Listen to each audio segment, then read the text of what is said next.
Welcome back to Primetime News. Special welcome to folks on OneSpotMedia.com and those of you watching on TVJ International in the Cayman Islands. Up first this evening, the Electoral Office of Jamaica says the final counting of ballots for 7 constituencies has been completed with the results unchanged. They are St. James Northwestern, St. James West Central, St. Elizabeth Northwestern, Manchester Northwestern, Manchester Northeastern, St. Andrew Northeastern, and St. Andrew Western.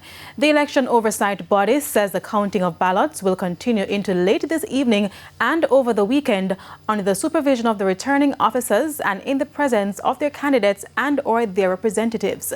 It is also appealing for patience as the process unfolds in keeping with the Representation of the People Act.